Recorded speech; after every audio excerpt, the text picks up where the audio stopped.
Meus amores, que documentário foi esse, hein?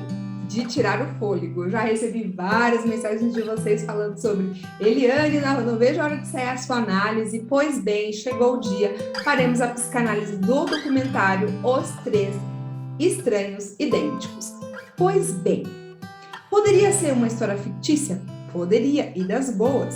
Mas não é, é uma história real que aconteceu com três irmãos, trigêmeos, que foram separados aos 6 meses de vida no momento da adoção. Então, eles foram entregues ali para adoção com 6 meses de vida e o Instituto, ele entregou essas crianças para adoção de formas separadas, de formas ali individuais, onde cada irmão foi adotado por uma família diferente. O que não se sabia, pelas famílias adotivas, eram que essas crianças que eles estavam adotando tinham outros irmãos, coisa que era muito comum, viu, gente, há muitos anos atrás. Mas o que acontece é que só aí já era um ponto para parar e se perguntar, nossa, mas que coisa, eles foram adotados, não foram informados para a família. Até aí, dentro da normalidade da época.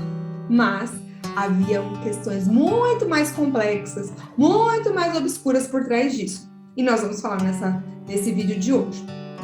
Agora, antes de qualquer coisa, já deixa aqui seu comentário se você já assistiu o documentário, eu quero saber o que você achou, porque, gente, vamos conversar sobre isso, porque o documentário de tirar o fôlego. E para você que ainda não me conhece, eu sou Eliane Araújo, sou psicanalista clínica, especialista em inteligência emocional, e eu amo indicar séries, livros, filmes, documentários, tudo sobre autoconhecimento, inteligência emocional. Então, se você é novo aqui, já inscreve no canal, já deixa o seu like e vem para essa comunidade que cada dia só cresce, contribuindo para aumentar o autoconhecimento do maior número de pessoas possível. Então, vem para o lado de cá, que é conhecimento na ação, tá bom? E vamos lá agora para a análise aprofundada desse documentário. Oi, meu povo! Sim, eu super recomendo esse documentário para você que adora entender sobre o funcionamento do cérebro, do corpo, do comportamento humano.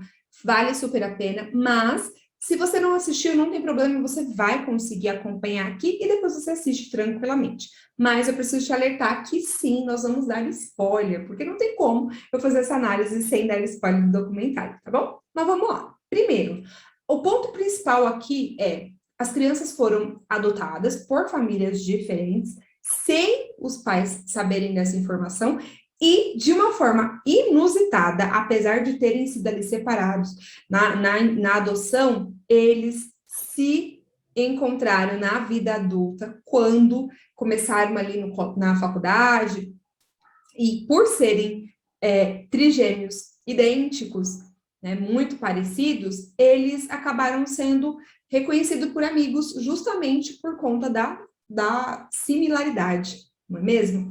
E aí, por conta disso, eles se conheceram e ficaram mega famosos. A história foi parar nos jornais, foi parar na televisão, fizeram um monte de entrevistas, e foi aquela coisa maravilhosa, Tiveram ali 5 minutos de fama, adoraram aquele processo de ter conhecido dos irmãos, eles ficaram muito unidos, e todos os programas focavam, nossa, o quanto eles comem, gostam das mesmas coisas, gostam das mesmas cores, gostam do mesmo tipo de cigarro, gostam do mesmo tipo de mulher, porque os três gostavam de mulheres mais velhas, e tinha um monte ali de aspectos, Mas a verdade é que, conforme a série foi passando, o documentário ali foi passando, foi mostrando que não era bem assim. Depois que eles acabou ali os 5 minutos de fama, eles começaram a procurar alguma forma de renda, de sobreviver, porque eles tinham largado lá os trabalhos deles para viver dessa fama, porque era entrevista atrás de entrevista. E aí eles resolveram abrir um comércio. E quando eles resolveram ali abrir um comércio, eu não me lembro agora se era restaurante, se era um bar, se era uma pizzaria, era algum comércio assim que trabalhava com alimentação, que a pessoa já assistiu, faz tempo, gente, esse documentário. A análise estava atrasada, eu sei, mas estou aqui. E aí, o que acontece? Eles começaram a ter problemas de comportamento, não é mesmo? Enquanto estava tendo fama, lazer, eles foram morar juntos, e gasta, e come, e ganha dinheiro, estava tudo certo. Quando eles começaram a empreender mesmo, juntos, os três, eles começaram a enfrentar desafios. Por quê? Porque a verdade é que eles não cresceram juntos. E aqui a gente já tem um ponto para pensar, tá? Ponto aqui para refletir. Primeiro, uma coisa é você crescer com os seus irmãos a vida toda. Quando a gente tem os nossos irmãos, é muito comum que a gente discuta, briga, não é mesmo? Porque nunca brigou com os irmãos, né, gente? Só que durante a nossa infância, a gente vai desenvolvendo habilidades emocionais para resolver os nossos conflitos. Então, a gente briga com o irmão e depois a gente sabe que tudo vai ficar bem, porque afinal, é meu irmão, né? Então, a gente volta a se falar, né, na maioria dos casos, e vida que segue, diferentemente deles que foram criados totalmente separados e foram, né, se reencontrar já na fase adulta. Então, eles enfrentaram aí alguns pequenos desafios, até aí, tudo certo. A questão é que, juntamente com esse processo onde eles começaram a empreender e encontrar esses desafios, eles foram descobrindo que, na verdade, eles não tinham sido separados na infância, né, para adoção, sem nenhum motivo, simplesmente porque nem todo mundo ia querer adotar os três, que foi o que a instituição informou para a família.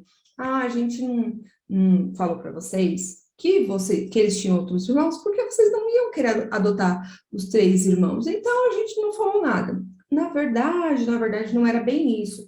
Eles não falaram. Por quê? Porque eles estavam participando de um estudo de um psiquiatra que estava analisando como o comportamento dos pais, a educação que os pais davam para os filhos, influenciava no comportamento que eles iam ter no futuro. E como que eles fizeram isso? Eles separaram as crianças e fizeram esses estudos um a um. Então, tinha uma pessoa que visitava a casa de cada um desses filhos, né, desses irmãos, para analisar o desenvolvimento cognitivo, o comportamento dos pais, o desenvolvimento intelectual, comportamento, atitude, gostos, enfim. E eles encontraram nesses estudos que cada irmão tinha, sim, verdadeiramente e geneticamente algumas similaridades, mas também tinham comportamentos diferentes. A questão é, até aí não tá tudo bem, né? Porque você não tem autorização de fazer estudos do comportamento sobre a vida de pessoas sem a autorização dos pais e delas mesmas. Mas, enfim, o psiquiatra decidiu fazer esses estudos para conseguir levantar ali teses e comprovar se de fato havia influência da educação dos pais no comportamento dos filhos, sendo que os três nasceram do mesmo dia, da mesma mãe, do mesmo pai, enfim. A questão é que quando chegou nessa fase onde os filhos estavam ali, né, os irmãos estavam encontrando alguns desafios de comportamento, foi identificado que um deles tinha algum problema, tinha um problema muito comum com bebida, ele tinha alguns problemas que ele mudava de humor, oscilava de humor, ficou internado por 3 semanas, esse especificamente se chamava ED, né? E ele apresentou ali, através dos estudos, da análise, transtorno de bipolaridade. Ele acabava fazendo ligações estranhas para a família no meio da noite, dizia as coisas estranhas, tinha uma raiva intensa, assim, sem motivo, e acabou ficando internado por 3 semanas e, infelizmente, apesar de ter ficado internado, de ter tido tratamento, quando ele teve alta, ele acabou tirando a sua própria vida. O que foi um choque muito grande para os outros 2 irmãos, porque eles perceberam que haviam questões que não tinham sido resolvidas. E depois da análise, né, geral ali, até mais para o final do documentário, chega-se à conclusão que os 3 sofreram problemas psicológicos. Apresentaram, né, questões ali psicológicas.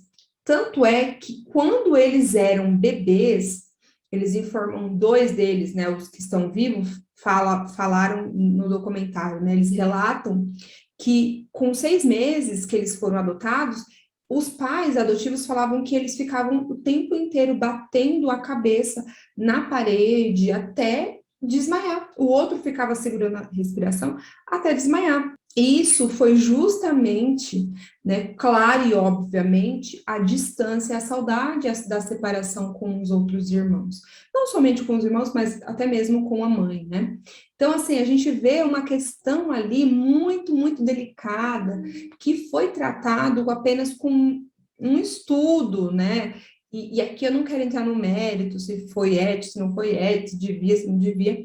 Quero focar aqui mais nos resultados obtidos com a análise de quanto há influência ou não na vida, né, ali da criança através da educação dos pais. A questão é que esse estudo, ele não foi concluído totalmente, por quê? Porque como os irmãos, eles se reencontraram, foram procurar a instituição, eles acabaram que arquivaram os estudos e a pesquisa não foi concluída. Com isso, depois eles até tiveram acesso, né? Com muitas liminares aí, eles acabaram tendo acesso a essa pesquisa. Mas a verdade é que nada foi tabulado, concluído e tudo mais. Porém, os próprios familiares que participam do documentário fazem um relato muito claro da diferença da educação que os três tiveram e principalmente desse que acabou tirando a sua própria vida. E aqui eu queria trazer um pequeno resumo da diferença de cada pai, tá bom? Então, por exemplo, aqui, tenho aqui minha colinha, tá? O pai do Ed, né, que é o que aí acabou tirando a sua própria vida. Ele era professor, morava em um bairro de classe média bem tradicional, muito rígido, muito ditador, disciplinador, não tinha uma boa relação com o filho, e a própria irmã desse rapaz, né, do Ed, que acabou tirando sua própria vida, fala que ele sempre cresceu se sentindo que não se encaixava na família. E a família deles também era uma família que tinha pouco diálogo, que não se discutia sobre os próprios problemas enfrentados na família. Então, era uma família que simplesmente vivia, né? Não tinha conversa, só existiam regras a serem seguidas. Enquanto que o pai do Bob, né, que é um dos irmãos, um deles, né, o pai era médico, a mãe era advogada, eles moravam em um lugar privilegiado, era um pai muito ocupado, não tinha tempo para ficar muito com o filho, mas ele tinha ali uma certa dedicação para o Bob.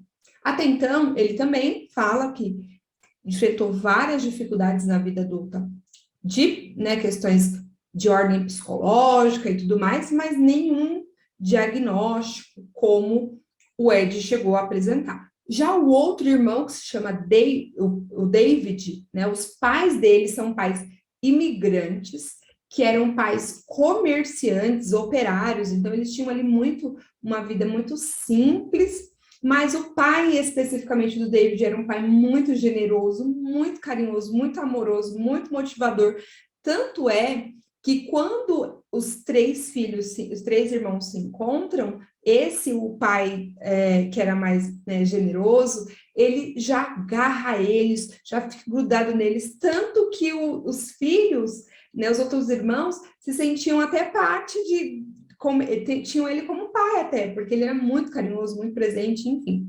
E o filho, né, o próprio David, já apresenta menos questões emocionais no futuro, mas também apresenta. Por quê? Por conta de várias questões, né, gente?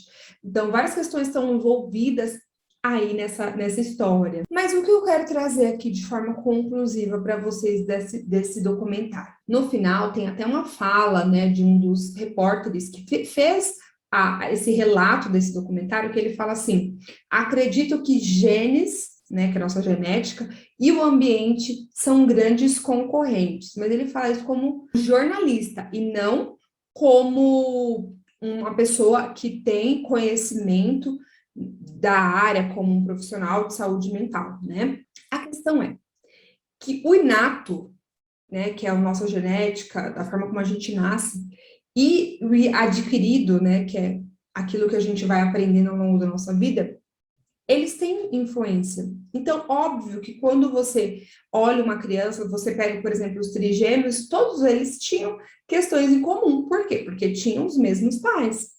mas tinham comportamentos diferentes. Por quê? Porque tiveram criação diferente e tem também temperamentos diferentes. O que eu mais amei desse documentário é você entender que, apesar deles serem trigêmeos idênticos, eles tinham temperamentos diferentes. Lógico que isso já iria influenciar no comportamento deles. Porque independente de se eles fossem, por exemplo, criados pela mesma família adotiva, eles teriam comportamentos diferentes por conta do temperamento. O teu temperamento é a forma como você consegue enxergar a vida, seja um temperamento mais introvertido, um temperamento mais extrovertido, um mais melancólico, outro mais expansivo, mais empolgado, animado, sanguíneo, enfim, tudo isso já de fato já influencia. Mas a nossa personalidade, que é desenvolvida e influenciada ali pela forma como nós somos criados, ela vai se cruzar com o nosso temperamento. Então, alguns aspectos do nosso temperamento vão ser evidenciados e outros aspectos vão ser mais ofuscados por conta da personalidade que tivemos conforme a relação com os nossos pais. Então, sim, nós temos influência genética, mas também temos influência temperamental e também fazemos o espelhamento sobre aquilo que a gente aprende, né? E o que acaba sendo ali a nossa personalidade. E o que é importante, o que eu e o que você podemos tirar com base nesse documentário, né? De lição, de reflexão. A primeira reflexão que eu penso é sobre a questão da importância da presença paterna, tanto quanto a presença materna. Há várias bandeiras de que é importante, de que a mãe consegue ser pai e mãe, de que o pai consegue ser pai e mãe. E a verdade é que não, gente, nós não conseguimos ser o que nós não nascemos para ser. Existem habilidades naturais de uma mãe e existem habilidades naturais de um pai. Óbvio que você pode se esforçar para tentar oferecer o máximo que você pode na ausência de um pai ou de uma mãe. Mas a verdade é que nós somos criados para termos as duas figuras. E aí, Eliane, como que eu faço? Meu marido faleceu, como que eu faço? A minha esposa faleceu. Você traz a figura de um outro educador que possa reforçar aquele sexo oposto que está ausente na formação daquela criança. Então, vou dar um exemplo. Você ser uma mãe, muitas vezes está criando os seus filhos sozinho, seja por uma separação, por um luto, e você pode trazer o seu próprio pai ali, o avô, como essa figura paterna que vai ajudar nessa representatividade, óbvio, sendo, né, um avô saudável, né, emocionalmente saudável, ou até mesmo a figura de um tio que possa fazer esse papel, um cunhado, um irmão, ou até mesmo um novo, né, parceiro de vida que possa fazer essa figura ali paterna. E vice-versa, no caso também, né, da ausência materna, também trazer a mãe, a avó, alguém que representa essa figura. Eliane, só isso é suficiente? Não sei, né? Cada pessoa vai desenvolver de formas diferentes. Mas ao invés de focar e na ausência já querer trazer uma criança ali para terapia, não, porque ela perdeu o pai e tal, já quer tacar terapia na criança, calma, tenta no máximo que você pode, você buscar terapia para que você aprenda de que forma contribuir com aquela criança que está com alguma ausência e da maneira que você puder, você vai suprir isso, tá? Então, esse é um ponto importante. Eliane, mas e se no futuro? Se no futuro a gente pensa no futuro, meu amor. Cada dia é o seu próprio mal, né? Então, no futuro a gente pensa, nossa, mas ela tá com dificuldade nisso, tá com dificuldade naquilo. Já na fase de adolescência, início da juventude, aí sim, se apresentar alguma dificuldade, aí busca uma ajuda profissional, tá? E o segundo ponto para a gente refletir aqui é entender também o quanto não só ter a presença dos pais como figuras de representatividade, né? Então, os três irmãos, eles tinham pais e mães no papel. Mas o quanto esses pais eram presentes e saudáveis na vida deles, né? Então, isso a gente precisa analisar para não chegar ao ponto de tirar a sua própria vida. Nossa, Eliane, que assustador. Pois é, essa realidade só cresce cada dia que passa. E esse vídeo, ele está sendo divulgado, né, está sendo compartilhado aqui, no mês de setembro, que é um mês de auxílio à saúde mental e prevenção ao suicídio. E eu queria que você parasse e pensasse no tipo de educação que você tem dado, oferecido para os seus filhos, ou que tipo de educação aquelas pessoas que estão ao seu redor, sobrinho, alguma criança um pouco mais próximas, netos, estão tendo, e o que tipo de atenção eles estão tendo em relação às suas emoções. Porque, veja, muitas coisas que a gente aprendeu a vida inteira, de que eram questões que poderiam ser superadas ao longo do tempo, muitas vezes não são. E a gente precisa analisar isso de uma forma bem integrada, bem intencionada, de trazer essa conversa. Então, veja que, por exemplo, esse rapaz, né, o Ed, que acabou tirando a sua própria vida, ele nunca parou para conversar sobre questões emocionais, sobre os problemas emocionais com os pais, porque não havia espaço para isso. Então, ao invés de só querer forçar os seus filhos a se abrirem, gere esses espaços onde há abertura para conversa, para pedido de perdão, para discussão. A mesa é o melhor ambiente para conversa, para reflexão, para choro, para briga, para tudo, para reconciliação, para perdão.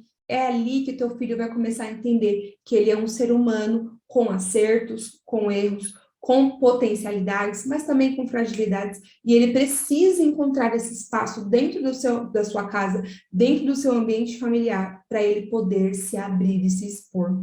Porque se ele está precisando de ajuda, ele vai buscar essa ajuda em algum lugar. E eu espero que esse lugar seja na sua casa, na sua mesa, com você, pai, com você, mãe. Meus amores, era isso que eu queria deixar. Eu espero que vocês tenham gostado.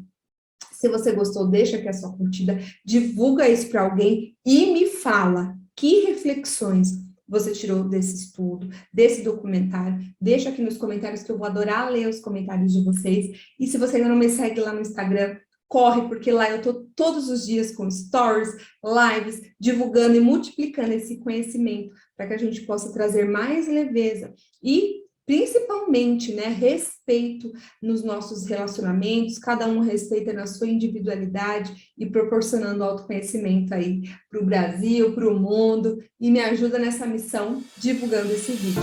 Fiquem com Deus, um grande beijo.